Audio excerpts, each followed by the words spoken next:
We have people from all around the world on this call, on this webinar entitled Agroecology Entrepreneurship Through the Lens of Solidarity Economy. I see people are already putting their names and affiliations or any other quick message in the chat. Please continue to do so. Most importantly, let me pass over to interpretation so we can all understand one another. We have people here from all over the world, and we have 4 interpreters with us, English, French, Spanish, and Portuguese.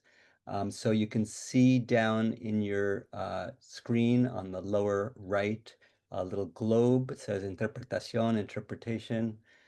Please click the language that's appropriate to you. And thank you so much for joining. We're looking forward to your questions and comments. We have a packed program, and I'll introduce the speakers in a couple of minutes. But just to say, we look forward to your questions and comments that we hope to get to as the webinar proceeds. So please use the Q&A box and put in whatever you would like to pose to the speakers, or also put in your own comments if you would like. I didn't introduce myself, my name is Daniel Moss. I'm one of 2 co-directors of the Agroecology Fund with Angela Cordiero. The Agroecology Fund, in just a couple of words, is about moving massive amounts of money into the agroecology movement. We do that through a multi-donor fund that supports just and sustainable food systems, the systems that promote the well-being and human rights of small farmers, indigenous peoples, and their communities, to replenish soil and water resources and help mitigate climate change. We use a unique philanthropic model, highly participatory in trust-based philanthropy, counting on the advice of international advisors and long-term partners that are embedded in civil society networks. We work with highly effective practitioners, scientists, and movement builders working across the world with the necessary resources to help them achieve global food systems transformation. And you can see, next slide, we seek to have a global reach. We're working currently, have partners in more than 90 countries. Of course, there's many parts of the world that we would love to work in. Agroecology movements are vibrant and growing everywhere, and our aspiration is to continue to move money into agroecology movements everywhere. So to get us started, we wanted to get started with you, all of you participants, and we're doing a poll. So we just wanted to get a sense from you about how you entered this space of agroecology entrepreneurship and the term solidarity economy. Here we're going to get a chance to really dig into that really rich concept of solidarity economy and agroecology entrepreneurship. And we want to hear how you approach this in your work. So the question here, I'll just read this in English, and the poll is available in multiple languages. In your actions to promote agroecological entrepreneurship, whether you're a producer, an entrepreneur, a consumer, or an advocate, what is the principle of solidarity economy that has been your entry point? Where do you depart? Where do you get into this work from? And we have a few options here. And we know, many of you probably this is going to resonate. All of these things are relevant, but we're just asking you for a single choice. What is your principal point of entry into working in a solidarity economy for agroecological entrepreneurship? And the choices here are ensuring a fair price and equitable access to healthy food for consumers. You can fill this poll out as I'm speaking. Please don't wait for me, but I'm just going to read this for the purpose of the interpreters. Ensuring a fair price and equitable access to healthy food for consumers, ensuring a fair price for food producers, democratizing enterprise governance, such as cooperative structures, ensuring public policies such as affordable financing and public infrastructure to strengthen a new agroecology economy, ensuring recognition and compensation for smallholder farmers to steward land, water, and air. And the last option is I'm not involved in any agroecological entrepreneurship initiative yet. So let's just take a minute to see what your point of entry is into agroecological entrepreneurship. Thank you for filling out the poll.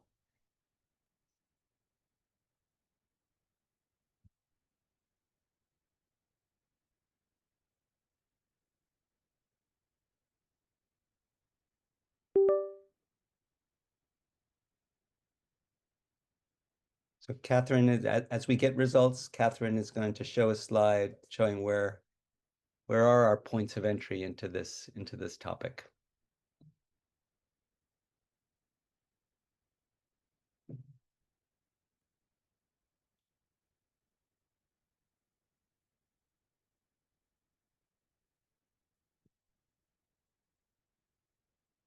Okay, well, let's take a look at what people had to say. Um, you can see it looks like a pretty good distribution. With I'm just quickly what caught my eye is that the fifth one, which is ensuring recognition and compensation for smallholder farmers to steward land, water, and air, is the principal one where people are putting their emphasis. But then what follows is ensuring a fair price and equitable access to healthy food for consumers, ensuring public policies, ensuring a fair price for food producers, and democratizing enterprise governance. And there's some people that are interested in this topic, but perhaps not involved yet. So this poll is useful for us to see where the audience comes from, where the participation is, and I think it's also useful for the speakers who we're going to hear from in a moment, as they direct their comments to you, can see a little bit about the interests and experience of all of you in the agroecology movements across the world. So let's move on. I'm going to jump right into introducing we have a really rich program. You can see the names and faces of our speakers, who I'm going to introduce one by one when we pull them up, but you can see we're really blessed today to have speakers with us from Indonesia, from Bangladesh, from Kenya, from Ecuador, and from Mexico, and of course, all of you from I don't know how many countries. So it's a truly global effort here, and we're very, very excited, very grateful. So our first speaker is Susan Herawati from the organizations whose acronym is KIARA from Indonesia. And just a quick word about Susan. Susan's worked with the People's Coalition for Fisheries Justice, called KIARA. Since 2010, she's based in Indonesia and has been working closely with traditional fisher folk. Susan also participates in the World March of Women and the World Forum of Fisher Peoples, and has participated in the Indonesian Fisherwomen's Sisterhood since 2010. Susan's very enthusiastic about building strong grassroots movements, and she dreams that one day the Ministry of Marine Affairs will be led by a grassroots fisherwoman. That's a beautiful vision, Susan. Thank you so much, and we look forward to hearing from you. Please go right ahead. Okay, thank you so much, Daniel. It's really such an honor to be part of this important webinar because I think what we are doing, it's been more than, I think, 15 years, and it's been a long journey to build a strong feminist economic in the grassroots level. So, hello everyone. My name is Susan Herawati. I'm from KIARA. Thank you so much. Maybe I already prepared the presentation. I would ask our colleague to start to show. At this moment, to be honest, that KIARA itself has been working with the issues of fisherwomen, I think, since it was initiated. So my presentation will be showing how the fisheries cooperative that led by the fisherwoman, and how we already working with for the last 15 years at least. Next, please. So about my organization is KIARA, the People Coalition for Fisheries Justice, and then we based in Indonesia. We initiated, I think, in 2002. Next, please. And then actually we focus on the issues of traditional fisher folk, and then also we focus at the very beginning. We were initiated because there is issues of IU fishing at the very beginning, but then we see that there is a lot of thing happens in Indonesia, and then we now working in some several issues in the fisheries especially. Next, please.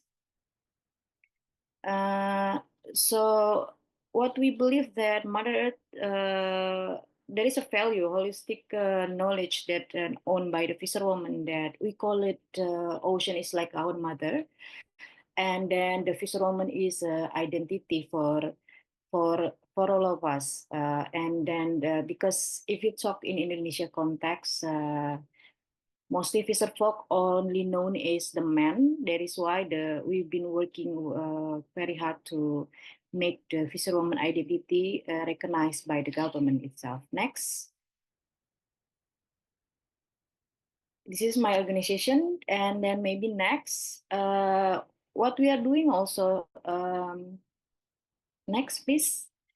What we are doing also that at 2010, as I remember, there is some of issues. At that time, we call it as the climate change because at that time we saw a lot of people, especially fisher folk, they are missing and lost at the sea.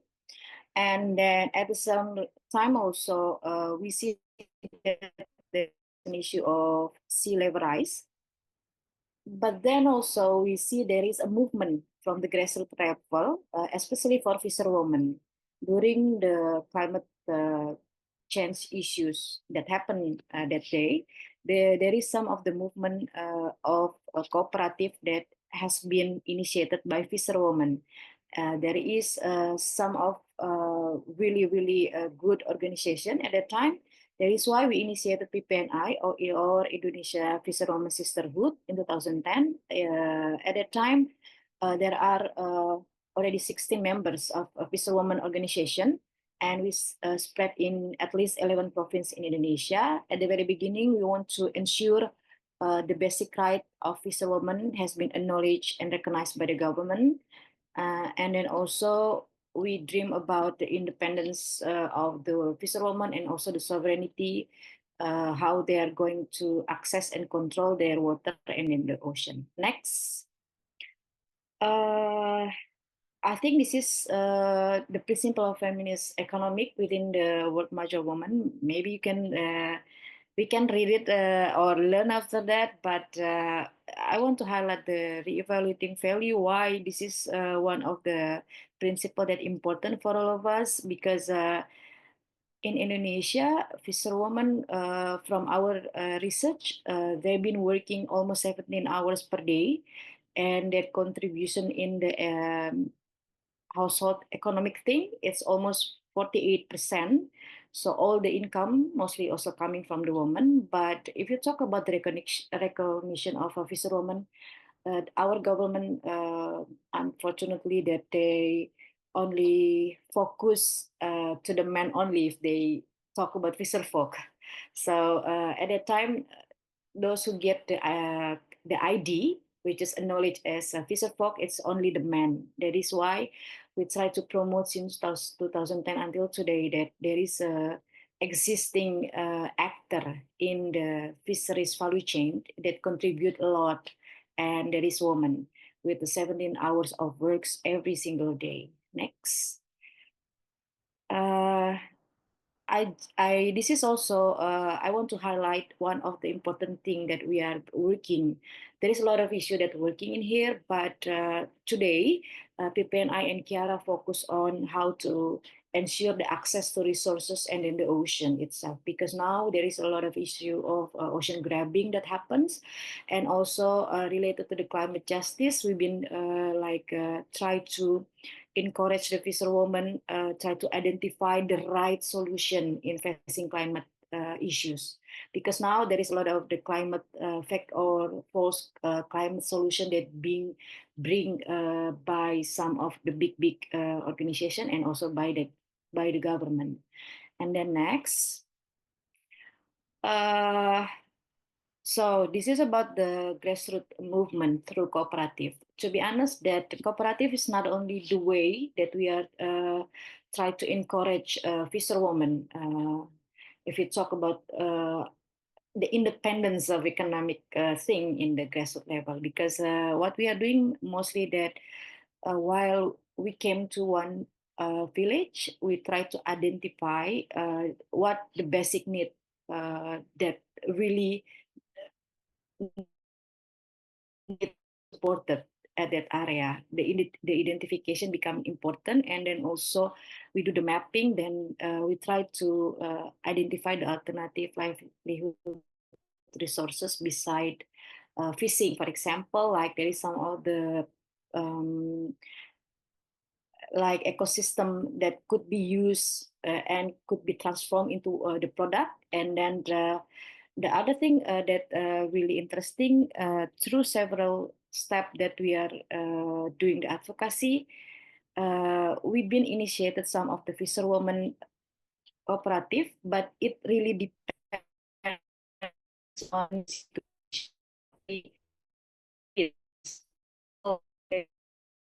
Like archipelago country, and we have a diversity and disparity geographic that really happen in the grassroots. It could be express and identify the needs of the economic movement in the grassroots level. For example, like in what we are doing in Kendal, Central Java, we encourage the women to have a cooperative who have three system of saving. For example, like saving during the season that they cannot go to the sea. And then other thing, it's food saving. Food saving is like they collecting some money and then they buy some food and then it could be distributed to the members. And then also because Indonesia now is a Muslim country, especially in Idul Fitri, the Muslim big day, uh, the member of the cooperative sometimes distribute the income from the cooperative to the members, because there is a sad story where there is some of the fisherwomen couldn't buy any food in the Idul Fitri, or Idul Fitri is like Christmas for all of you maybe, and then that is why there is become the really sad moment at a time. There is things happen during Idul Fitri, they cannot buy some food. That is why we encourage them to have an aid saving. Cooperative also have to lead by the fisherwoman, especially in the grassroots level. And then what I've been through that through the cooperative, they able to cut down the independence or the dependence, sorry, the dependence to the middleman, and it's very very important. And then to the cooperative, we believe that there is a connecting solidarity. So the mechanism of the cooperative is not only about the saving and then lending, and also the cooperative itself try to produce some of the food coming uh, from their area, which is sometimes undervalued. For example, like in the Central Java, there is some fish, no S reading. It used to be not be valued by some of the fisher folk, but it was at the time the fisherwomen tried to collecting the fish and then they try to make like a crackers, and now the prices become higher and it could be cut down the dependence to the middleman. Also, what I found that there is some of the happy story that because they produce this product from the fish, they could cut down the violence against women, because the woman able to have their own income at the time. Next. I will try to be more fast. So this is some of the cooperative that we've been working with. I want to highlight what we've been initiated in Pandanpari Fisherwoman Cooperative in 1000 Island.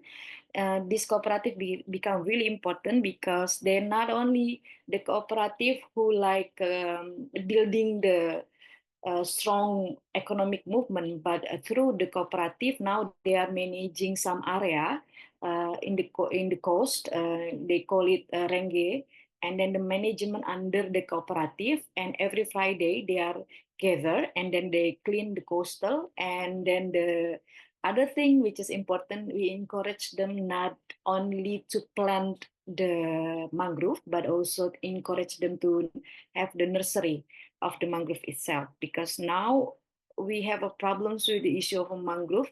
Some of the government use it as like as the project only. That is why we try to encourage the women to have the management and on the cooperative how to nursery the mangrove, and they could be transform the idea of the mangrove plantation to be more in the economic way. So that's the thing that we've been working with. Next. Susan, we're going to have to wrap it up. Thank you. Please. Yes, thank you so much. Maybe we can discuss later. So No, sorry, no, go, David. take one more minute to finish up. Thank you. Okay, next, maybe in the last, not in the last, there is a challenges that happens. Now, the situation that happens in Indonesia, there is some of the issues of ocean grabbing that happens. Some of the women have to face where their ocean has been changed or transformed into the reclamation tourism project, and also there is issues with the renewable energy because the need of the nickel for the battery of electric car and then motorcycle, especially in Indonesia.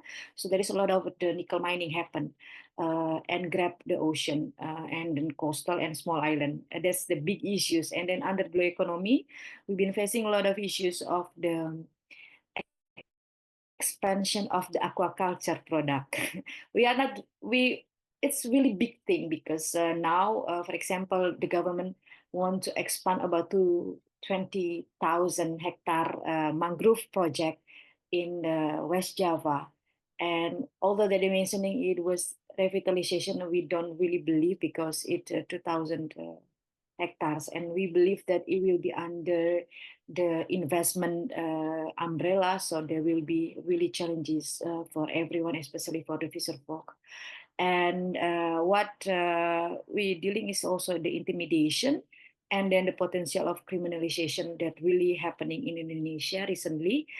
And what we can do in the future is next slide. It's how we can support the food producer, how Great. to connect between the land and the ocean of the food producer. The solidarity among them is really have to be strengthened in the future. It is one of the aspects that really important that we can work with together. I think that's Thank all you. that we can Yeah. discuss. Thank you so much. What a rich case, and I'm sorry that we ran out of time, but there's so much, and you touched on so many important issues that I think we should circle back to. I think that last point about some of the conservation strategies of the government and how that impacts the women fisher people is really critical to explore further. So let's do that. So with that, folks, please do use the question and answer function, Q&A, on your screen if you'd like to put any questions forward to Susan and the subsequent speakers. I'm going to introduce the next speaker. We're going to turn over to Bangladesh, and we're going to hear from Sakiul Millat Morshed from an NGO called SHISUK. And Sakiul is the Chief Executive Officer of SHISUK. It's a Bangladesh-based NGO working on sustainable community development. SHISUK pioneered the community enterprise approach for ecological floodplain management in Bangladesh, aquaculture in the monsoon, and agriculture. This model was awarded a national gold medal in 1999. Mr. Morshed is an activist on migrant workers' rights, a board member of Karam Asia, which is a regional network based in Malaysia working on migrant workers' rights. Really pleased to hear from you, Sakiul. Please take it away, and you have about 12 minutes. Thank you.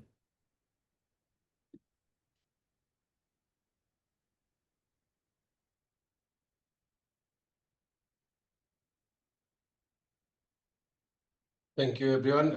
Thank you, Moss, for introducing me. So welcome to everyone to our presentation. Our work is basically on the community enterprise approach of in aquaculture, in floodplain aquaculture. SHISUK is an NGO and it's founded in 1994, and we pioneered this community enterprise approach. Was already mentioned that we awarded national goal for it, and this community enterprise approach we are now expanding to other areas like agroecology, apiculture, and youth leadership building. What is community enterprise? It is a collaborative initiative by the community and of the community and for the community, because this ownership is rooted in collective investment of the community members. And this initiative is managed by the community members in every aspect. And also the benefit goes back to the community for their upliftment.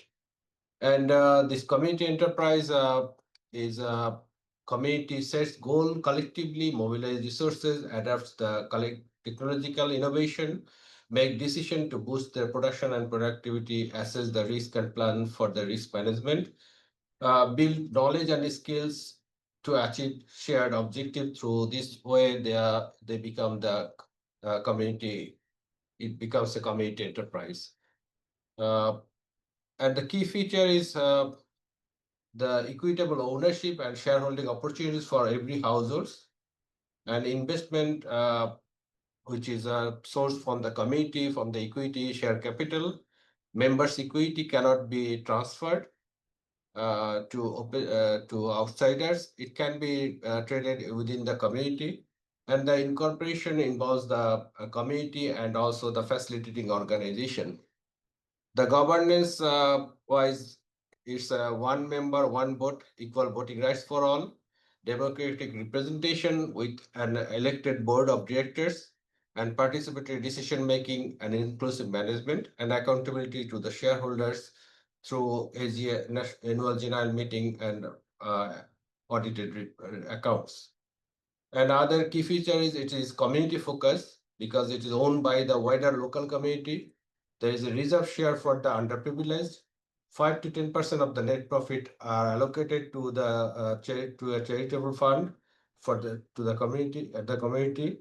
Local entrepreneurs are prioritized in supply and distribution chain, and local consumers served first with access to wholesale price. The net profit, the gain sharing is like 20 to 25% goes to the landowners as lease value, 10% as a remuneration for the management, 5 to 10% for the community social services, and rest goes to the dividend shareholders as a dividend. What we are talking about this community enterprise with the floodplain fisheries, which is basically known as a Daudkandi model. It brings community with the shared responsibilities like the common resource pool, primarily the floodplain, which are transforming the untapped and underutilized land into a productive space. Community-based fisheries in the monsoon and agroecological farming at the after the monsoon, and through this driving the inclusive and sustainable growth through collaboration. You can see the photographs on the slide that on the top, this is after the monsoon. So the it goes to as a cropland, become a cropland, and during the monsoon, we are using this land as a community fisheries. We follow some, principles, which is basically the Illinois Ostrom's common pool resource management principles, like clearly defined boundaries and others, 7 principles of Ostrom to manage this common pool resource. This is a satellite picture. You can see all the clean. In the picture, you can see some clean area, which is named after the projects. And during monsoon, that's how it looks like. And you can see some greenish area, which is basically intervened area, the control area where this water hyacinth completely captured the whole floodplain area. So this is how the Bangladesh looks like during monsoon. So in Daudkandi, it replicated 84 initiatives there. It covers almost 5,000 hectares in 2 upazilas. And these projects are from 20 hectare to 20 hectare to 50 hectares each. Actually, some are very big, some are like 20 hectares of area. How it operates actually, this is a flow chart like community. We start from the community mobilization. We come to an agreement with the stakeholders. Then we mobilize the equity share capital, develop our environment friendly infrastructure there, then release our fingerlings there, stock our fingerlings, and then do the fish cultures, And after that, the gain shared as a rental, dividend, wage, honorarium, entrepreneurship, CSR, and other green development things.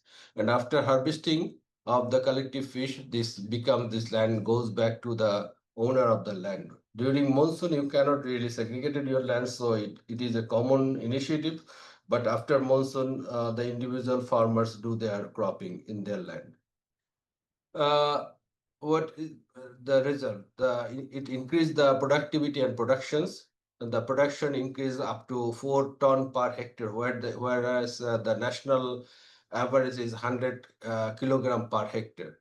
It boosts the income and creates purposeful employment, add value to the local agriculture producers, promoting agriculture and food safety, channels the surplus into the community project that is spinning off new enterprises, and cultivate the decision makers and entrepreneurs.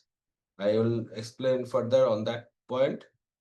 Uh, it also building solidarity economy, like for the benefit to the marginalized community. As I mentioned that there is a reserve share for the underprivileged and charity fund for 5 to 10% of the net profit. The empowerment through the participation and ownership in major investment and equal voting rights, major more jobs and entrepreneurial opportunities for marginal farmers, landless people, and fishermen, and priority for local entrepreneurs in supply and distribution chain. And also it addresses the better nutrition and protein intake, because the community comes first when we sell our fishes, so the community can access to the available fishes, available local productions in a wholesale price. That also supports the women and mother to buy fresh food of their choice at the farm gate. This is a list of employment opportunity created by these initiatives. Backward linkage, there are you can see that backward linkage, and for 10, 11 backward linkage, and for 12 forward linkages there. And it also creates a market transformation, because availability of collective production, and also the regular availability of scale of product attracts the market players. This creates a marketplace at the farm gate, where earlier, when we have to go to the wholesale market to sell our product, and we have to face a lot of kind of extortion by the middlemen and others. Instead of that, now as the whole community has transformed to a production house, so the wholesalers and the sellers, buyers and sellers, are coming to the farm gate to do their business, and the community can negotiate directly with the buyers and sellers without any external involvement, engagement. And it also minimizes the cost and maximize the income. Low input cost because of collective initiatives, low transportation costs, competitive and fair pricing, market aggregation, less engagement of the middlemen and unscrupulous agents, lower production and harvesting cost, and increased financial security as well. In regards to the climate change adaptation and mitigation, Bangladesh, the Bangladesh is a very low-lying country. It's basically a floodplain country, and because of climate effect, more area is becoming the flooded. The CA not only boosts the productivity, but also promotes the sustainable resource use, biodiversity conservation, and also climate adaptation. By integrating the aquaculture and agriculture, it enhances the income, conserve the water, and also improve the soil fertility. Again, in regards to the climate adaptation and mitigation, I mean, you can see in the photographs that in the bottom one, after harvesting, the farmers are directly, planting their seedlings. So usually on the top, you can see usual floodplain in our country. And after monsoon, you have to clean all these weeds. So in our case, there is no weedicide and no zero cleaning cost. no reduced pesticide use because minimal pest infestation, zero tillage. You can go for plantation and cropping. Lower fertilizer cost because the residue of the fish feed and the droppings of fish is contributing to the soil fertility. Reduce groundwater extraction because we recite our water uh, uh, accordingly when the seedlings are ready to plant, and the after reciting the water, farmer can directly plant their seedlings in soil with the soil moisture, so we don't need to extract the groundwater for first irrigation. And enhance groundwater recharging because we are holding the water until the seedlings are ready. So it means that we hold the water 2 more months, so that recharge the groundwater table as well. Sakiul, if you could wrap, And please. Thank you. yeah, sure. So basically, actually, through these community enterprises, it also creates an environment to promote agroecology because it reduces all these chemical things into our agricultural sector. The challenge is actually this climate impact is one of the key issues, and also the absence of institutional mechanism for co-creation and knowledge sharing. The high initial operational cost to really create demonstration in the new areas. Also, lack of a legal framework for rural collective enterprises and limited access to the formal financing system. The future direction is uh, we are wishing to establish a dedicated institute for training and action research on community enterprise approach and agroecology to serve as a hub for co-creation of innovations and knowledge exchange among practitioners, researchers, and communities. Strengthen the CA and it is a platform we created out of this Agroecology Fund intervention, and also the youth engagement program to mobilize young leader and expand the awareness and drive grassroots promotion of CA and agroecological practices. Scale up CA and agroecology initiative to other suitable regions. Diversify the scope of CA beyond the floodplain fisheries into the CA in agroecology, homestead gardening, beekeeping, and other nature-based livelihood. Engage in policy advocacy to build a supportive legal and policy framework. That is our future directions. So I'm skipping all these things. So thank you. Wow, fantastic. Thank you so much, Sakiul. It's so interesting to hear the in-depth details about the work of the community enterprises and also some of the challenges and future directions. Lots to discuss there. Again, any questions for Sakiul, please put them in the Q&A. And also people have been asking, surely you will receive the presentations from today in your email. All people who registered will, and including a recording of this webinar as well that you can share with your colleagues. So let's keep moving around the globe. We are blessed today to have with us from Kenya. I'm sorry. We have with us from Kenya, we have Catherine Banda, who's going to speak with us about the roles of food cooperatives in transforming local food systems for healthy food. Let me just tell you a little bit about Catherine.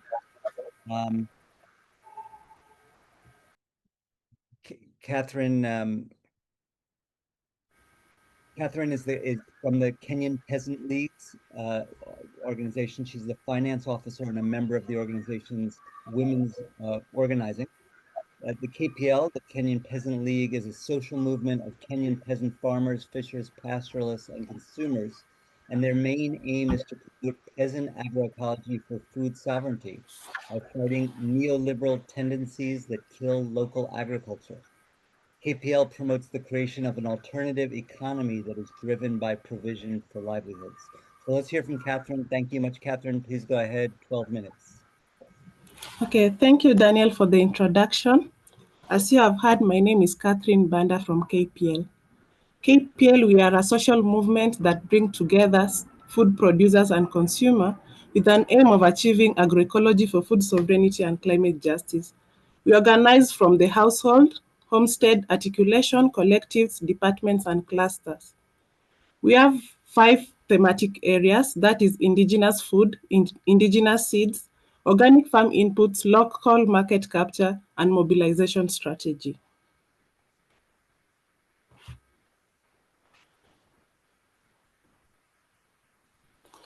Okay. Sorry for that. What are food co-ops? Food co-ops are Food co-op is a business run by KPL members with an aim of capturing local market to achieve food sovereignty. Food producers are categorized along value chains. That is, if you sell fish, you are categorized in one value chain. If you sell purely farm produce, you are categorized in another value chain. The consumers are categorized according to individual consumers, institutional consumers like schools, and small-scale traders. But currently in the food co-op, we are targeting individual homesteads and households. Why is KPL investing in food co-op? To transform the local food system through transitioning from cash crop production to food production. Secondly, to capture local markets. Third, to create an alternative economy. To transition peasant agroecology towards producing food using peasant agroecology. To establish friendly credit scheme for members through labor points. To support core activities. To address inadequate farm labor by offering solidarity farm labor and earning labor points, which later on are redeemed.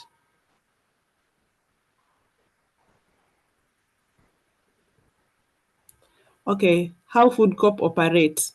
Every homestead or household in KPL fill an online data capture form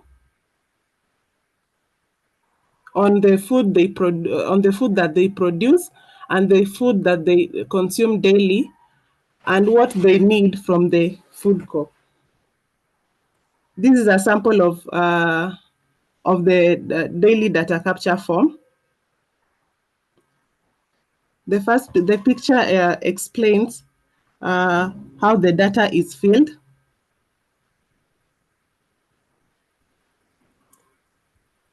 This sample shows the crops grown by an individual household and the livestock kept. The farm activities, this sample also shows the farm activities engaged by the household and the challenges they face. The type of food they consume, both farm food and processed food. The amount they use for the food, the sources they get their food, and what they need from the food co-op.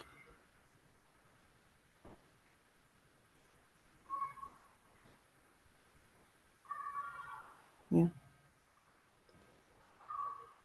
This is a picture showing the cluster operational secretariat and the market committee analyzing data at Mariwa cluster. Collection of orders at Mulo cluster.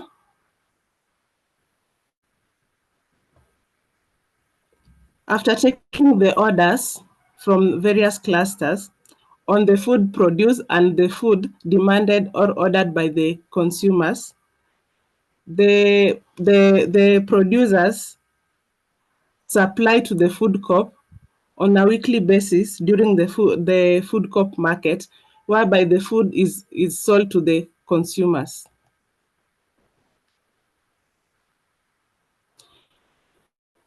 This is a picture showing a setup of the food co-op market at Mulo. This is a picture showing buying and selling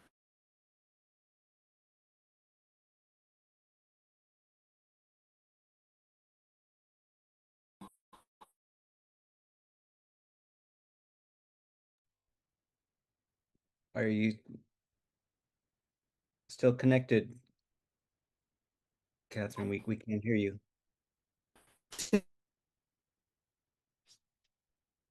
Having a little difficulty with the audio.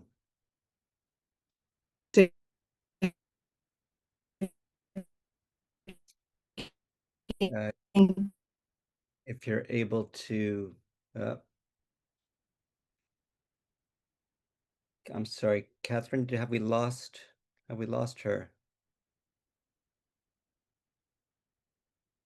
Yes, Okay. it seems she was disconnected. Okay.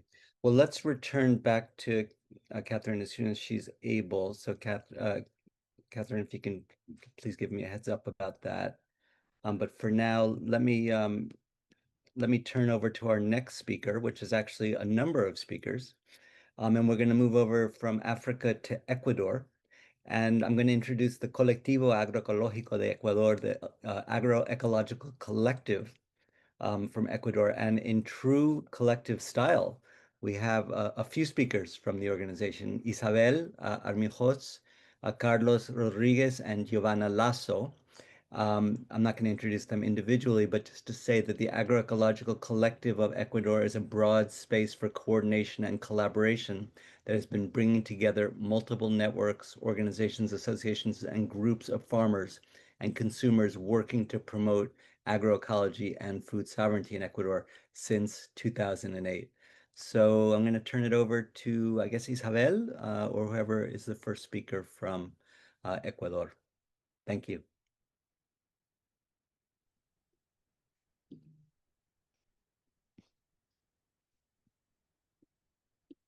Hola, buenos días. ¿Me Adelante. escuchan? Sí. Ok. Bueno, primero voy a hablar yo. Soy Giovanna Lazo. Muchas gracias por este espacio.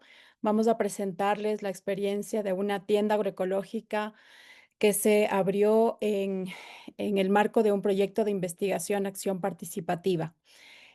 Rápidamente contarles un poquito, ya nos introdujo qué es el Colectivo Agroecológico. Es una plataforma de articulación amplia de distintos tipos de actores que se juntan, digamos, para promover principalmente la articulación de recursos, de iniciativas, de energías para promover territorios agroecológicos, ¿no? Desde una lógica de el campesinado, un campesino popular y de justicia social y de una agroecología política, ¿no?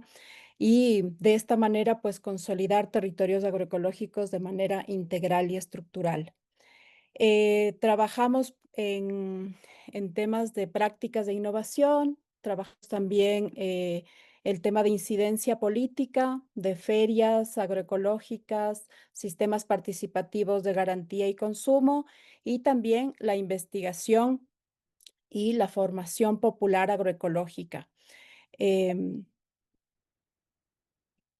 Tenemos también unos espacios de encuentro 2 veces al año, que es lo que nos permite consolidarnos también como red y conocer qué estamos haciendo en cada uno de los territorios. Bueno, entonces tuvimos la oportunidad, gracias al Agroecology Fund, de participar en un proyecto de investigación acción participativa en la región del Chocó andino, que se encuentra al noroccidente de Quito, en la provincia de Pichincha. Y ahí pues trabajamos junto con la red agroecológica del Chocó andino, la red de jóvenes del Chocó andino y la Asociación de Productores Artesanales de Cacao Agroecológico que están en Puerto Quito. Construimos con ellos de manera colectiva qué es lo que queríamos entender, pero principalmente nos centramos en entender cuáles eran las problemáticas de la comercialización del territorio y de una iniciativa en particular que ya les contaremos, que es la chala.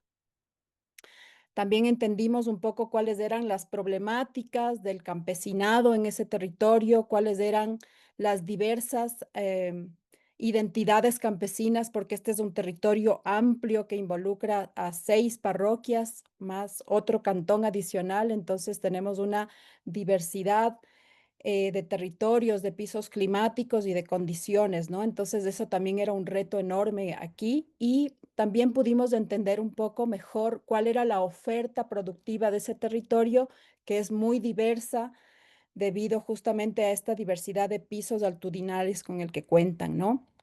Entonces, a partir de esto nace la iniciativa de lanzarnos con un piloto de comercialización, que es esta tienda em, de productos agroecológicos que ya Carlitos les va a contar.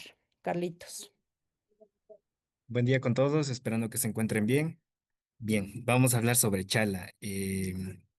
Específicamente ahorita tenemos Chala como un espacio físico de comercialización en una de las parroquias de nuestro territorio. Es en Cala Cali. Por favor, si puede pasarlo. Bien, pero si tendría que definir Chala como tal, esta iniciativa que nosotros como Red de Jóvenes del Chocó tenemos, ocuparía tres palabras esenciales. Sería cultura, porque hace 500 años más o menos en el territorio hubo una cultura llamada los yumbos, que se dedicaban netamente a la comercialización. Ellos se dirigían a los mercados, a los tiangués conocidos, ¿no? Pero llevaban algo en particular, era una canasta que le elaboraban a partir de paja toquilla o guadúa. Y ahí recolectaban todos sus productos, ¿no? Entonces, eso nos lleva al siguiente, emprendimiento. ¿Cómo que en eso, este trasfondo histórico, podemos hacer algo? ¿Para quién? Para la comunidad.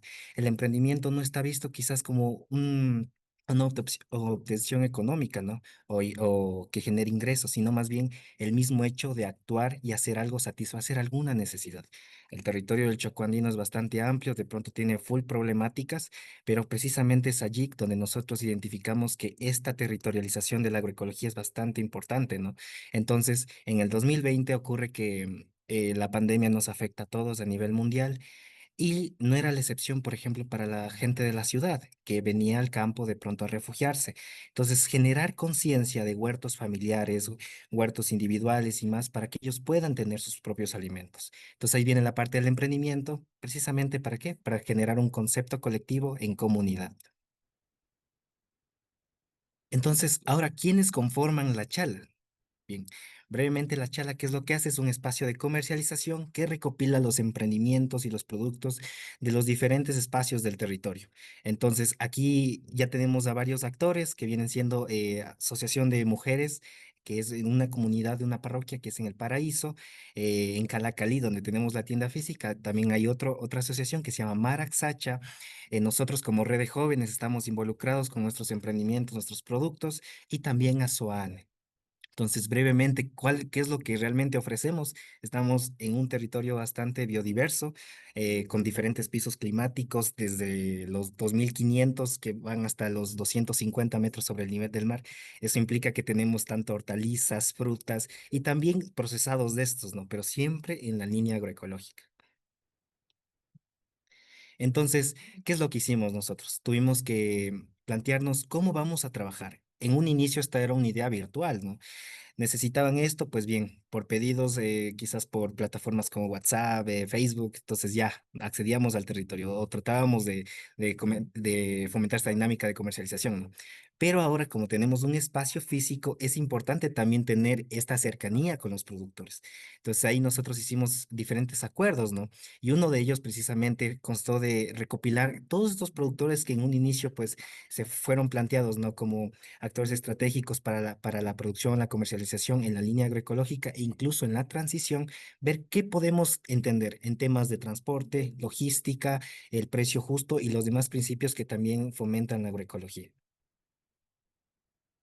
Además de eso, tuvimos que capacitarnos nosotros como jóvenes en diferentes temáticas, ¿no? Y viene siendo la comunicación y el marketing, que es vital, ¿no? En el tema de la comercialización.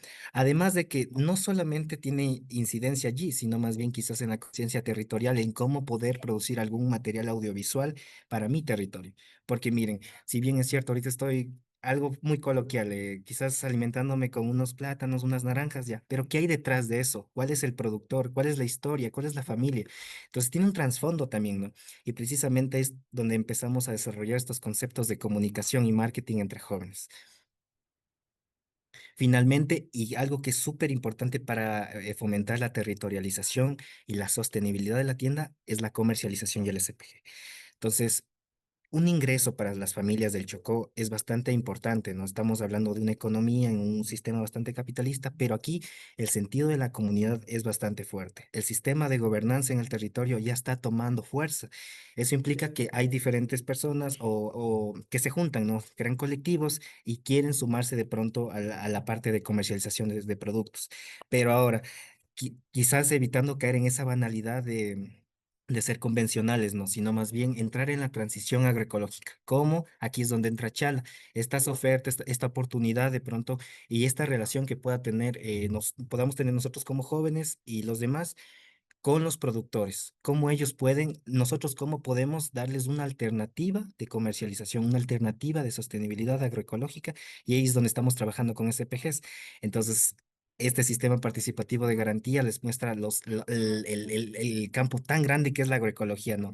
Cuáles son sus principios, en qué se fundamenta y sobre todo, ¿no? Este sentido de identidad que ellos puedan tener a fin de pues que sientan el territorio, a fin de que sientan que lo que hacen sí tiene un propósito más allá de algo comercial. Y sobre todo esta validez que puedan tener entre comunidad. No, mira, mi producto vale por esto, porque no es algo que yo lo dejé a la intemperie, sino más bien es algo trabajado en familia y sobre todo que tiene la intención de promover la soberanía alimentaria. Entonces, eso les puedo comentar sobre Chala, ¿no? Isa. Hola, muy buenos días. Mi nombre es Isabel Armijo. Yo les voy a presentar sobre los aprendizajes y retos que han sido al mismo tiempo, en las cuales nosotros hemos sabido aprovechar, ¿no?, las oportunidades de venta que ya está ubicado en Calacalí, y también la importancia de poder identificar a nuestro público meta, que sería pues principalmente los habitantes de lo que es Calacalí y lo que son los turistas que visitan Calacalí.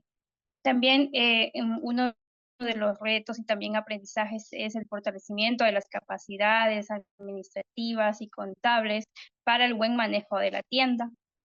Como también hemos visto también que tenemos que tener toda la diversidad de productos agroecológicos en la tienda, donde nuestros consumidores pues puedan tener todo para poder consumirlo dentro de sus hogares, y también este fortalecimiento del sistema de participación de garantías, donde nosotros podamos pues mostrar que son productos totalmente agroecológicos. Y también hemos visto como reto y aprendizaje también este fortalecimiento interno de cada una de las organizaciones que pues sean parte de estos procesos y que tengan pues generar una mayor pertenencia de lo que es sobre la tienda. Y también hemos visto como este reto, principalmente la vinculación de los consumidores, que no sea de dónde viene el producto, de qué familia está produciendo este producto y de qué lugar viene el producto. Eso principalmente como retos y aprendizajes. También tenemos pues uno de los retos que ha sido pues el Isabel, no se que escucha debido bien. a que algunas comunidades que quedan distantes y no pueden pues no, Un poco donde mejor, las gracias. comunidades que ok, las comunidades distantes tienen un poco de dificultad con el transporte, ¿no? Debido a que el transporte es muy caro. Eso es uno de los retos que hemos tenido en estos espacios, y también el sobre el precio justo, ¿no?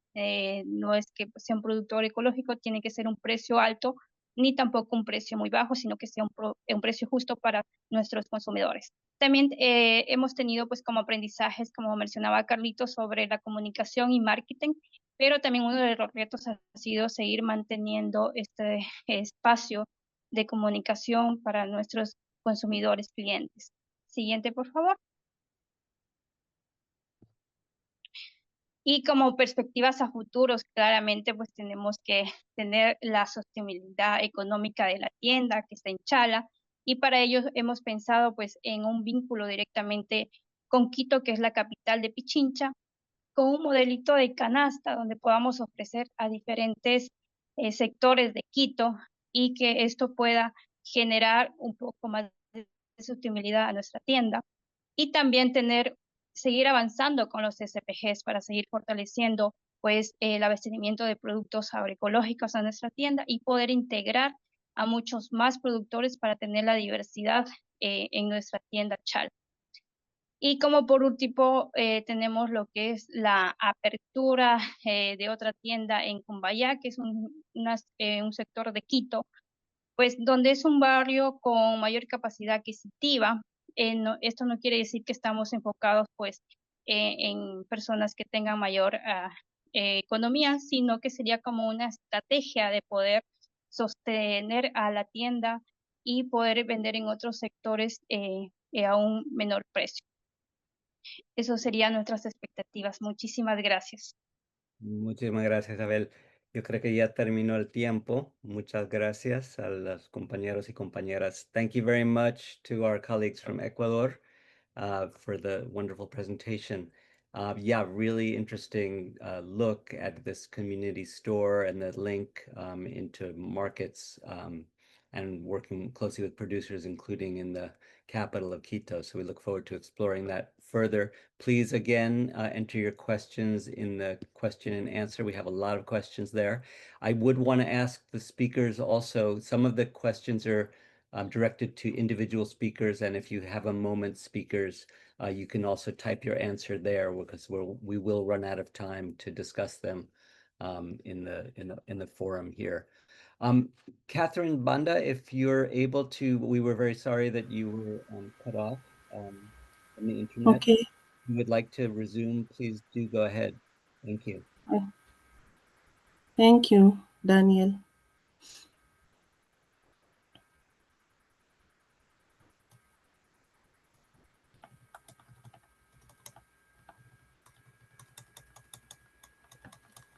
Just like Daniel, thank you, Daniel.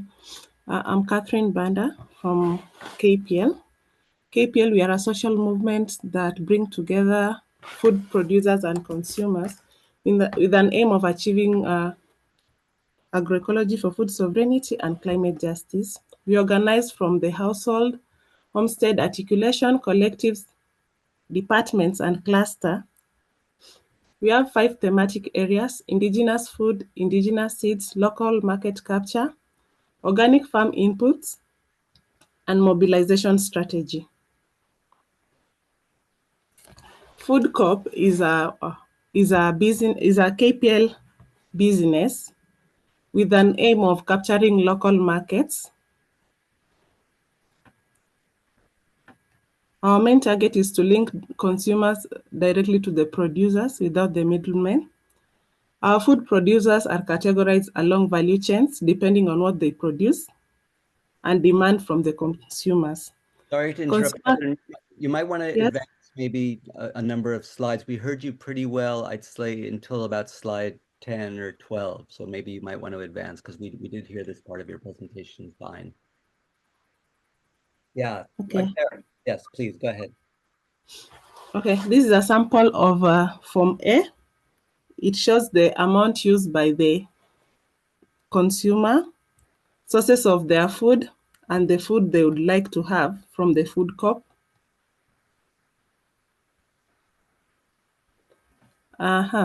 This is a cluster operational secretariat and market committee analyzing data at Mariwa cluster.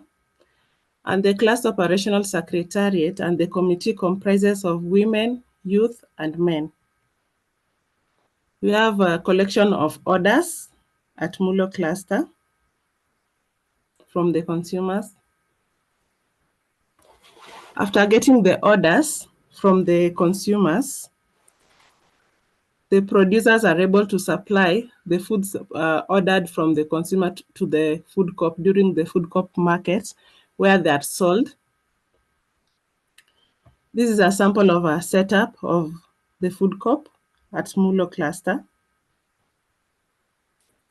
Buying and selling taking place at Mulo cluster. The picture shows the seller putting the beans in a paper to the consumer. Payments being made. This is a sample of the member committee of the food corp recording sales. participants at the food co-op engaging with each other during food co-op market, processing of food co-op,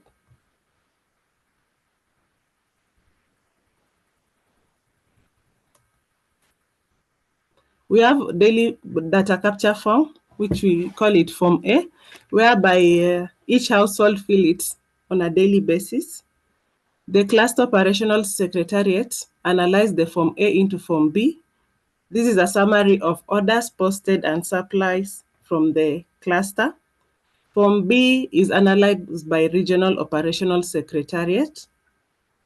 These are the orders and supplies cleared by the region. Form C is analyzed by National Operational Secretariat. These are orders and supplies cleared nationally. This is a sample of Form B. It shows the period, the data collected, number of homestead, household population, the crops and livestock kept, and the farm activities. You have the type of food consumed, source of food, and the average cost, and also what is needed from the food co-op.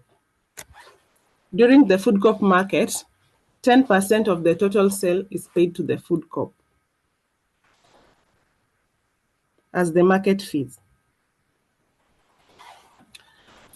Main achievements from January up to July, we have had a volume of trade of 156,800 against a potential of 1,176,000 from the 4 food co-ops.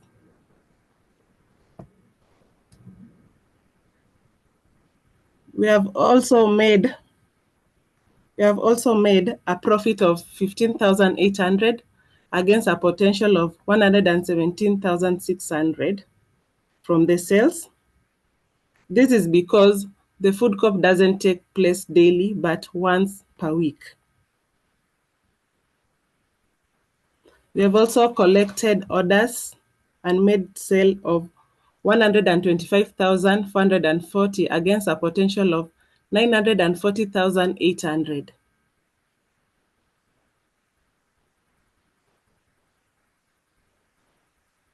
The total fees collected from the sale of orders since January from the 4 food co-op is 12,544,000 against a potential of 94,080. 55% of the participants from the food co-op have transitioned from cash crop farming to indigenous food production. Food co-op has created 258 labor points, which is approximately 8,500 Kenyan shillings. We have also reintroduced barter trade in the food co-op, whereby producers are able to exchange the items they need from each other. We have 4 functional food co-ops, that is Kangemi, Mulo, Mariwa, and Rabolo food co-op.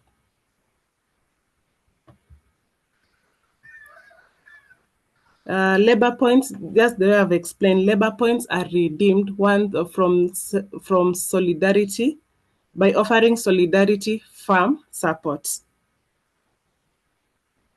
We have a form to fill this activity, to be able to trace it when during redeeming the labor points. Challenges: lack of existing model. We don't have a particular model, but we learn as we implement along the way. Distance: some of the food ordered are not within the locality or the cluster or county of the food co-op. So we'll have to make bulk supply. So we have to wait for other consumers to order the particular food item. Oversupply of items. We are able to solve this by introducing the daily data capture form, where we know which quantity which specific quantity the consumers want in order to avoid oversupply of products. Storage, we are able also to solve this through daily data capture form by ordering specific quantity order in order to not to have surplus whereby we don't have where to store them.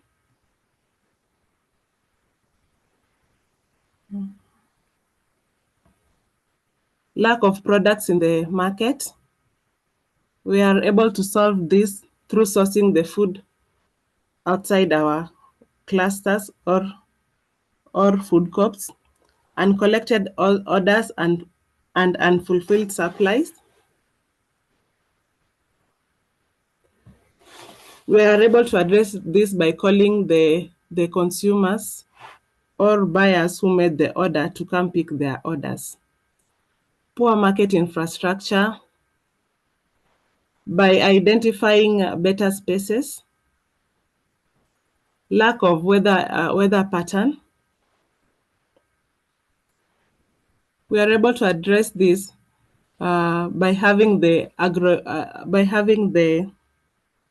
weather forecast department who are able to tell us if the weather today is good for the market or not, if it will rain, if there will be a lot of sunshine.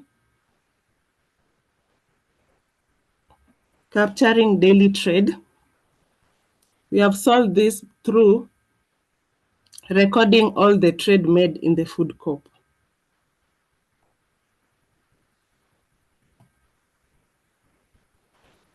Future perspective of upscaling food co-op model.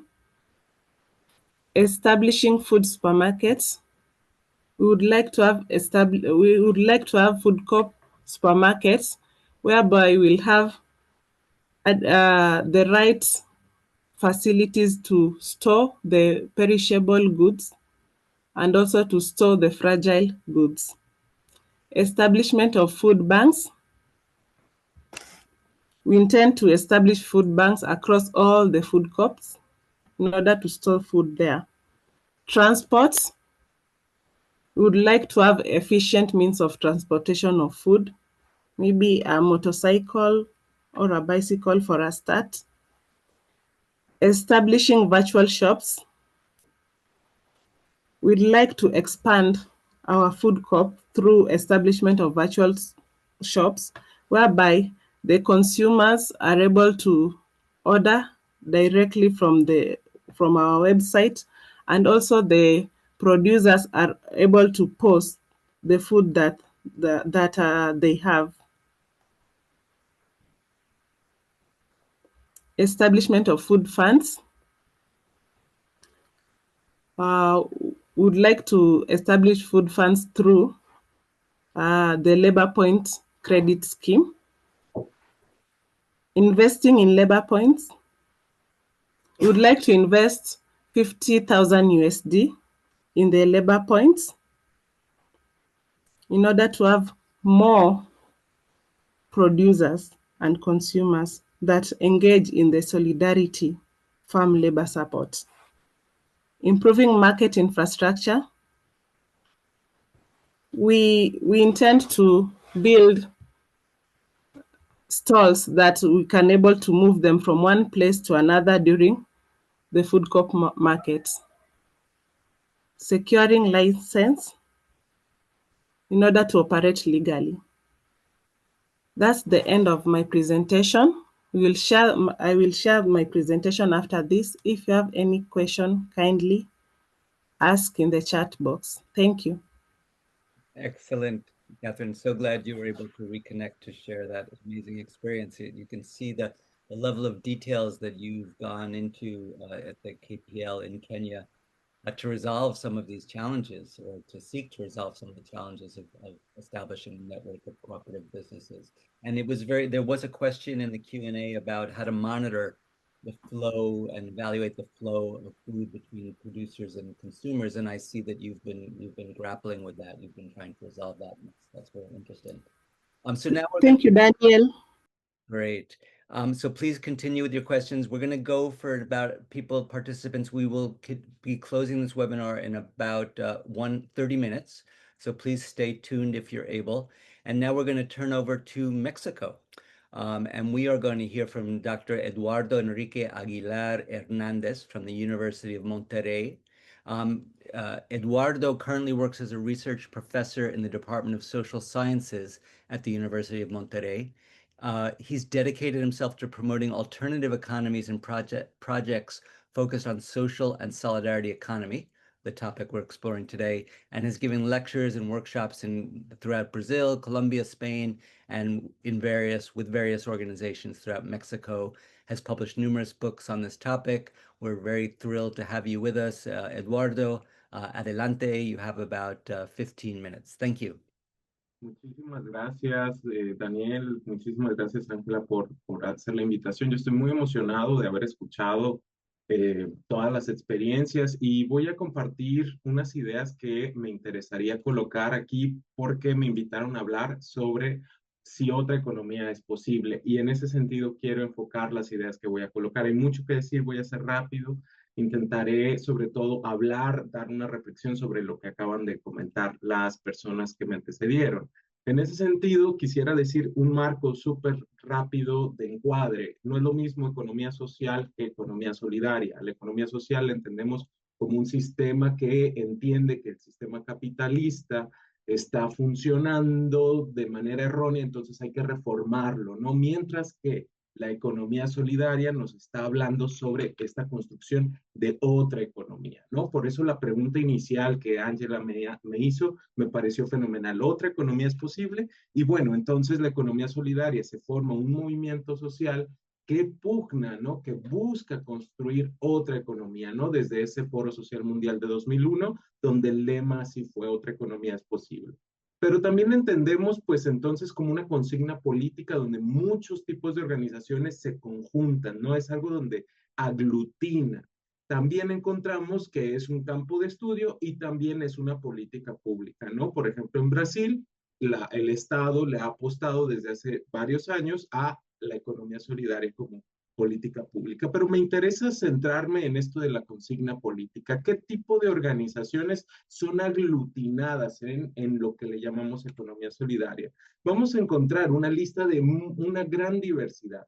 Ahora, no estoy hablando que tengamos como una pureza en cómo se encuentra esto, sino que hay como un entrelazamiento entre unidades domésticas, cooperativas capitalistas, ¿no? Bancos comunitarios o cajas de ahorro, experiencias de defensa del territorio como las que acabamos de ver, ¿no? Ahí en Indonesia, experiencias agroecológicas que fue transversal aquí en las presentaciones, pero también colectivos urbanos, ¿no? De corte solidario, grupos liderados por mujeres y también incluso hay gente que es falso cooperativismo que se une al lema de la economía solidaria. De nuevo, hay muchos entrelazamientos, no son experiencias como puras, pero vamos a encontrar que todo esto aglutina la economía solidaria. Y en ese sentido, yo voy a decir que la economía solidaria es una cosa bizarra, es una cosa magmática, es una cosa que no es pura tampoco, ¿no? Es una búsqueda entre la reproducción no capitalista de la vida, pero al mismo tiempo estar en un momento de explotación del sistema económico dominante que es el capitalismo. No está ahí como en un intermedio. Es un símbolo de resistencia, sin duda es un símbolo de resistencia, y también es una táctica o estrategia de sobrevivencia en ambientes hostiles, ¿no? Pensemos, pues, en muchos países del sur global, claramente aquí en México, que pues tenemos un sistema de violencia, entonces la economía solidaria funciona como una táctica de sobrevivencia ante esto que un ataque sistemático y continuo. Y en ese sentido yo quisiera decir, bueno, ¿cómo construimos otra economía solidaria? Y de aquí ya paso a hablar sobre lo que dijeron las experiencias, ¿no? Vamos a encontrar, dentro de mis investigaciones, he encontrado que hay como una especie de lógica de mayor o menor autonomía. Si queremos construir otra economía, tenemos que ir por mayor autonomía y mayor autogestión. Y lo que vamos a encontrar es que las experiencias de defensa del territorio, las experiencias agroecológicas tienen mucho mayor autonomía y autogestión porque controlan su agua, controlan su tierra, controlan su energía, tienen una serie o buscan controlar una serie de elementos para manejar su economía. Mientras que hay otras experiencias también de la economía solidaria que buscan sobre todo centrarse en el mercado, ¿no? El cooperativismo busca centrarse en el mercado y busca ahí arreglar, ¿no? Cositas, no es menor, no estoy diciendo que sea menor. Sin embargo, entre menos autonomía y menos autogestión, hay una mayor centralidad en el mercado, una mayor lógica de ingresar al sistema capitalista y entonces hay que buscar disputar el mercado, no como un fin en sí mismo, sino para sacar estos elementos y construir mayor autonomía, mayor autogestión, de nuevo, mayor control del territorio, mayor control de la energía, mayor control del agua y de todos los elementos que nos sirven, y a eso yo le llamo potencialidad disruptiva, ¿no? Entonces, esta potencialidad disruptiva pues se construye con redes agroecológicas, con esa capacidad regenerativa, con esta gestión común del territorio, con estos entramados multiespecie. Por ejemplo, yo les estaba escuchando ahí en Indonesia a Susan, y yo veía, ¿no? Y también en Bangladesh, bueno, es que tienen unas relaciones con los peces muy cercanas. Hay que hablar de esas relaciones con los peces, hay que hablar de esas relaciones con otras especies, hay que hablar efectivamente de cómo nos apropiamos de la tecnología. Ahí en Kenia decía, bueno, queremos sacar esta tecnología. Bueno, eso también hay que disputarlo. Entonces, ¿cómo construimos otra economía? Esa es la gran pregunta.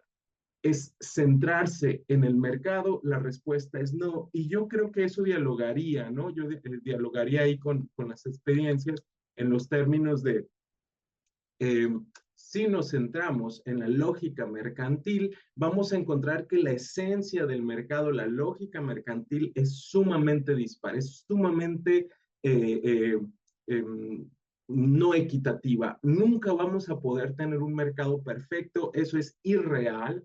Siempre vamos a tener gente que gana y que pierde, productos que no se venden, gente que se queda sin otros productos, porque esa es la lógica, la esencia del mercado. Entonces, la economía solidaria se construye con cooperativas que solamente busquen cambiar el mercado. La respuesta es no. Hay que salir de esa lógica y construir una economía con todo lo otro que está ahí sosteniendo la vida de las personas. Por eso la economía feminista que estaba diciendo Susan se vuelve central. ¿Qué es lo que sostiene la vida? ¿No? ¿Qué es lo que nos permite seguir viviendo en una manera de lo más digna posible? Pues efectivamente una serie de relaciones que construimos cotidianamente en el trabajo agroecológico, en el trabajo organizativo de la cooperativa, que no pasa de nuevo por el mercado y que tiene que ver con pues la serie de relaciones sociales que nos hacen personas. La gran pregunta es cómo podemos sostener nuestras vidas, cómo podemos hacer que los bienes que producimos se repartan de manera justa hacia todas y todos. Entonces tenemos que ser muy creativas y creativos. Ahí sí tenemos que apostar por transformar la lógica de cómo entendemos la circulación, porque si producimos pez, si producimos hortalizas, si producimos cualquier tipo de otro producto, ¿cómo le vamos a hacer llegar a esos productos a otros colectivos sin que pasen por el mercado o más allá del mercado? No, no, porque no vamos a renunciar a ello. Pero ¿cómo le hacemos para poder generarlo? Entonces podemos establecer acuerdos de reciprocidad, podemos establecer acuerdos de circulación que no tenga que ver con el intercambio, que supere incluso la lógica de trueque, ¿no? Que vaya a generar acuerdos que nos permitan establecer vínculos que nos fortalezcan. ¿Por qué? Porque a lo largo de las presentaciones, y ya también como que voy centrándome en lo que dicen las y los compañeros, hay una serie de problemáticas que nos atañen en común. Por ejemplo, el cambio climático, ¿no? La desaparición de tierras por el aumento del nivel del mar, la privatización de los elementos comunes de la vida. ¿Cómo le hacemos para defenderlo? ¿Será a través del mercado? ¿Será a través de buscar mayor rentabilidad? La experiencia histórica nos dice que no va por ahí, sino por acuerdos políticos. Lo que decían en Ecuador, la agroecología política significa también defensa del territorio. Y eso tenemos que apuntalarlo en la construcción de una economía solidaria. De nuevo, no solamente la reforma de la economía capitalista, como lo diría la economía social, sino ir más allá, ir a buscar construir una serie de acuerdos económico-políticos para defender lo común en contra de esta avanzada que busca violentar, ¿no? Que busca criminalizar, que busca efectivamente seguir destruyendo el entorno a costa de la vida de millones de personas. Entonces, un poco quería colocar esa tensión, quería colocar esas bases, y sobre todo me pareció fenomenal cuando Susan dice, bueno, tenemos muchos retos, ¿no? En términos de lo que estamos viendo. Entonces yo me quedaba pensando, claro, ahí está la economía solidaria, esos acuerdos que van más allá de la economía de mercado. Entonces, cuando ellas se ponen de acuerdo en decir, no vamos a permitir que eso se esté privatizando, ahí está, ¿no? Cuando efectivamente en Ecuador dicen, bueno, sí, estamos viendo qué es lo que está pasando en la tienda y cómo hacer que sea rentable la tienda, pero lo que pasa más allá, es decir, la formación de las juventudes agroecológicas, ¿no? La formación de estas redes campesinas en los diferentes pisos, esa lógica política, esa lógica que permite entendernos como seres humanos vulnerables, necesitadas y necesitados, y que a raíz de exponer eso, buscamos acuerdos, ahí ya estamos encontrando estas economías solidarias. Entonces sí creo que es bien importante que no centremos el discurso en la lógica del mercado. De nuevo, no es que no sea importante, hay que buscar la rentabilidad porque estamos en un sistema capitalista, pero si nos centramos solamente en eso y perdemos el componente político de transformación de la economía, estamos perdiendo una oportunidad histórica. Y yo cerraría con lo siguiente.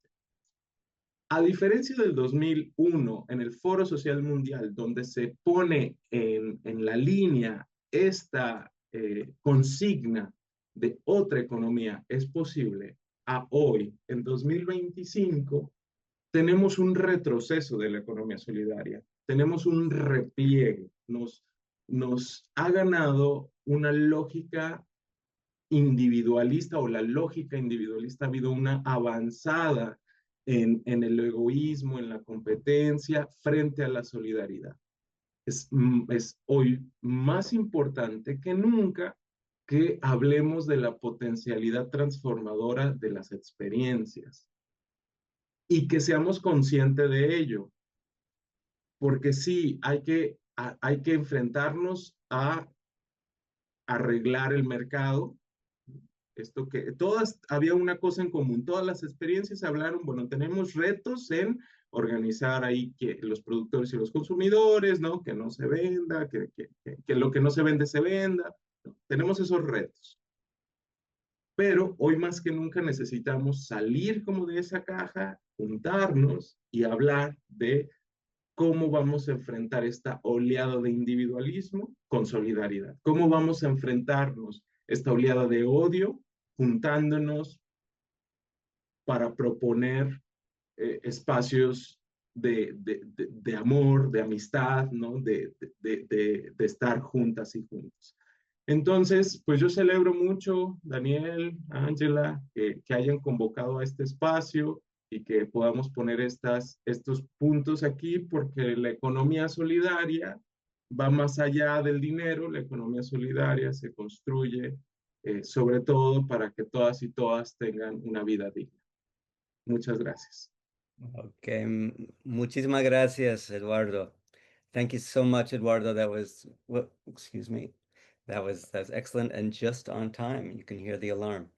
So we have about 15 minutes left. I'm going to just do a quick recount of what I see here in the question and answer, and then we're going to turn it back over to the speakers just for a minute or two of final commentary. But I think, Eduardo, you did a really beautiful job of, the kind of million-dollar question. We know we operate in a capitalist system. We know, what is generally the shape of enterprises and what drives enterprises. And in this conversation about solidarity economy, we're trying to kind of walk this tightrope between working within the capitalist system, but trying to open up a new economy based on the principles that you mentioned. So, and I think you can see in the chat and in the questions, there's a lot of questions about that. How do we do that? And I think that's what this webinar is. This webinar is about modalities. It's about experimentation. It's about co-creation amongst all of us that are trying to really answer this question. And as they say, we're making this road by walking. So really appreciate all of the excellent work you do. Let me just throw out a couple of the questions that I was able to glean from the chat. And then as I said, we'll turn it back over to the speakers. I heard a question for Susan about the women fishers, whether they're actual fisher women or whether they're processors or sellers. A clarification on that. There was a question for Sakiul in Bangladesh also about the representation of women in the work. What is that? What does that look like? There was a kind of general question for all speakers about the context of agroecology and what's the trade-off between productivity, commercialization, and food sovereignty. Very large question. There was a question, I think it was directed more towards Catherine in Kenya about food co-ops and how you guarantee the caloric consumption so that it's sufficient to sustain the family and the workers that are doing the agricultural work. There was an interesting question about strategic partnerships that could exist. Are there examples of partnerships between enterprises and government? In what cases? I think there was some discussion about that amongst the presentation. There was an interest in knowing more about how to monitor the flow of products between producers and consumers. And there was a conversation on the chat about operating costs of cooperatives. What do those look like? In understanding that cooperatives also have to invest in themselves in order to be sustainable. And then there was a question about how to manage inputs that cooperatives use as well. So those were just some of the things, and I know we don't have time to get to everything. We will be writing an article about this. We have a writer with us who's been listening in carefully, and we'll be trying to capture some of these debates and hopefully share this with a broader external audience. So we look forward to grappling with some of these important concepts and cases in publications that we will derive from this conversation. So with that, if I may, I'm going to turn back over to the order of speakers, and please pick any one of those that corresponds to you or any final comments you want to make. We do need to be very careful about time here since we want to let people go. And Susan, you have it from Indonesia. You're probably very late there already. So let's turn it to Susan and then pass it around. Thank you, Susan. Go ahead, please. Yeah, so about the question about the fisherwoman, it's we have a cooperative of the fisherwomen who go to the sea. So the member, it's about the 30 fisherwomen. They go to the sea with the husband together. And also we have a cooperative who mostly the women are the coastal women. Mostly they buy or they produce the fish that catch by the fisher folk and then change it or produce to the crackers or anything else.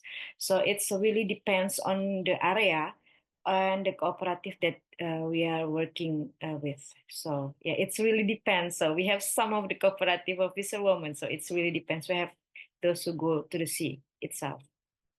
So I think that's the brief answer, Daniel, about the cooperative of fisherwomen. Got it. Thank you so much, Susan. Let's pass it over to go back to Bangladesh to Sakiul. Yeah, I already answered the question. I was asked about this women participation. Anyway, in our shareholding is on the household level surrounding the floodplains. Every households are the shareholders and the owner of these projects. Basically, our initiative was not taken because of the productivity or the market economy. Rather than this untapped, unutilized resources was, was a curse for the community. So we mobilized the community to take actions to utilize the local resources and turn into a resource in the monsoon. Now they are doing this fisheries, and after monsoon that also used for this cropping. What I believe that if you engage the total community to initiate collectively take an initiative, that really can help to establish the market. I mean this solidarity economy, because then everybody was take a stake to really have a win-win situation, and that I think that is the benefit is more than the economic benefit, rather than it is engage. I mean, the creating more cohesion within the community, and this governance, local governance, as well as access to their productions, and all these things can be built on that things. Thank you so much, Sakiul. Let's move over now back to Africa, if Catherine is still available, if you have any comments you'd like to add. Okay, yes, I'm still available. Mine is just to echo just the same way I said in my presentation. KPL Food Corp, we don't have an existing model, but we do learn as we continue implementing. And the question on the 10%, the market fee is used to run the daily operation of the food corp, including the administration cost. And also in case of a deficit, a supplier can't supply food without at least making a deposit of 50%. So when we have this profit margin or the 10% collected, we'll be able to pay the supplier 50% before supplying to us the food items that we don't have. Yeah. Thank you all for your question in the chat box. I really appreciate. Thank you. Great. Thank you so much, Catherine. And now to Ecuador. Would one of you from the Ecuadorian Collective be willing to make some final comments? Thank you.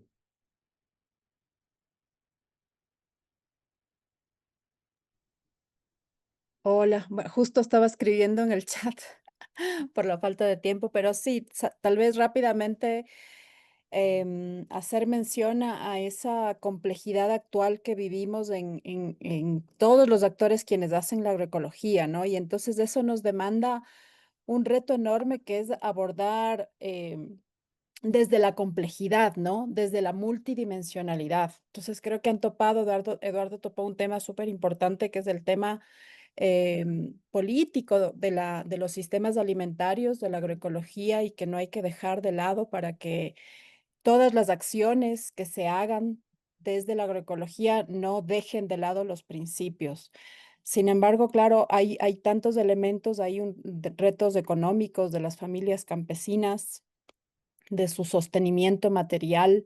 Incluso veíamos, y eso comentaba en el chat, ¿no? En Ecuador se han identificado que muchas familias agroecológicas no están comiendo bien, o sea, están alimentándose súper mal, ¿no? Y ahí hay un tema, pues, de necesidades materiales insatisfechas, pero también de un desborde del tiempo, ¿no? Están metidas en tantas cosas. Entonces, sí es importante integrar todas las dimensiones para realmente lograr que se avance en este sentido más estructural, solucionando los problemas de manera más estructural, ¿no? En las comunidades, en los emprendimientos, etcétera. Por ahí. Perfecto, gracias. Thank you, Giovanna. And Eduardo, any final comments from you? Please, adelante. Sí, una cosa rápida.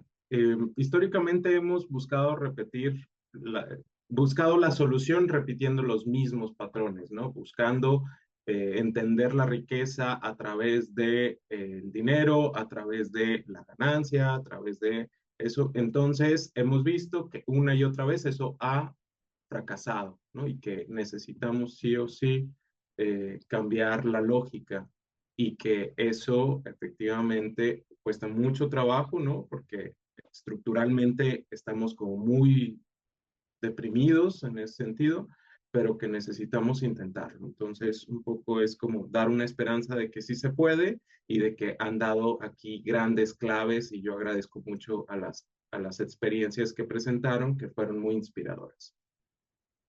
Great. Thank you so much, Eduardo. Okay, well, I'm just going to wrap up with some final comments. First, an enormous thanks to everybody. Eduardo, you mentioned an important word in your final comments, which was money. And, you know, I mentioned at the very beginning of this webinar that the Agroecology Fund seeks to move massive investments into agroecology. Of course, when you hear the term investment, you think immediately of money, and of course that's really the currency that the Agroecology Fund works in. We seek to provide grant support to agroecology movements around the world. I just wanted to say a couple of words that, you know, we know that this whole question about investment and about finance is critical to agroecological enterprises. And part of the problem with the ways, the distortions, the perversity around a mercantilistic view and about the more capitalist nature of the economy has been exactly this, about the cost of finance. And so the Agroecology Fund is also seeking to work with donors and investors to really, you know, there seems to be some interest there in really supporting emerging enterprises like yourselves that we talked about today. On the other hand, there's a big contradiction because the investors are still seeking a market rate return, which of course puts a lot of pressure on enterprises to re-engage in extractive and exploitative practices. So just to let you know that that's another aspect of our work, trying to work in the development and investment community towards what we would call, you know, fair investment. And many of our donor partners from the foundation world sit on, you know, big endowments. And those endowments sometimes are invested poorly in the very kinds of extractive economies in the stock market that are exacerbating these projects, these processes. And we seek to find some fair and just impact investing. So with that, and we look forward as the Agroecology Fund to continue to support, you know, all of the experimentation, all of these amazing efforts that you heard about today. We're learning a lot. We're learning with all of you. We had this beautiful occasion over the past year to go to Africa, to Zimbabwe, and then to Indonesia to engage our partners in learning exchange on this issue about agroecological economies. And we look forward to continuing the learning, and we look forward to keeping in touch with you in that regard. So thank you so much for your work. We're very grateful. And we please look out for products from this webinar, recordings, presentations, etc. We encourage you to share those with your networks. And let's continue to build this solidarity economy together. Have a good morning. Have a good evening. Talk to you soon. Bye-bye.